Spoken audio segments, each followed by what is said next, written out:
वैदिक कालिक सामाजिक जीवन। वेदों का अर्थ जानकर हम भारत की प्राचीनतम संस्कृति और सभ्यता का ज्ञान प्राप्त कर सकते हैं।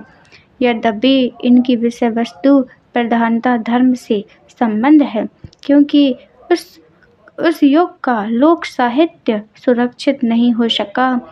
तथापि इस धार्मिक साहित्य से भी लोक जीवन का महत्वपूर्ण रूप झलकता है। इसके आधार पर वैदिक युग की सभ्यता और संस्कृति का अनुशीलन हो सकता है। वैदिक कालीन समाज पर दृष्टि डाली जाए तो ज्ञात होता है कि तत्कालिक सामाजिक जीवन में सुव्यवस्थित समन्वय स्थापित किया गया था और कुछ आधार स्तंभ थे जिनके ऊपर समग्र जीवन अधिक था। उनमें सबसे महत्वपूर्ण आधार स्तंभ है परिवार, जीवन तथा शिक्षा।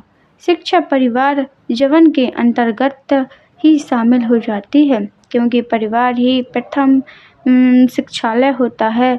परिवार भविष्य का जन्म होता है और पालन पोषण का केंद्र होता है, जिसमें नए प्रजातंत्र का संबंध भूतकाल में होता है।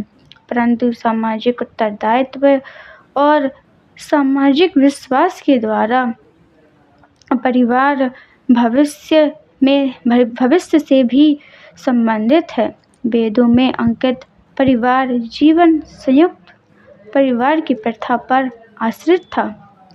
सभी सदस्य गृहपति के संरक्षण में रह के उनके आदेशों का पालन करते थे। पिता परिवार का गृहपति होता था। माता पिता का अपनी संतान पर पूरा अधिकार रहता था। जैसा कि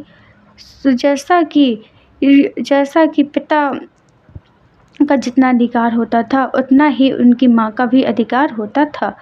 परिवार जीवन में माता का स्थान भी बहुत महत्वपूर्ण माना जाता था। घर की व्यवस्था, बच्चों का लालन पालन आदि माता की ही जिम्मेदारियां थी। वैदिक काल में यद्यपि पिता परिवार का मुखिया होता था और माता का भी कम महत्व नहीं था।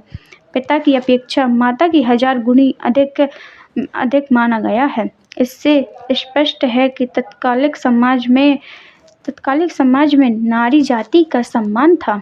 आज भी नारी उतनी ही सम्मानीय है, आदरणीय है, क्योंकि आज भी नारी की बड़ी जिम्मेदारियां हैं। यदि व्यक्ति के जीवन में शिक्षा की बात की जाए तो माँ अर्थात नारी जाति ही बच्चे की प्रथम गुरु होती है।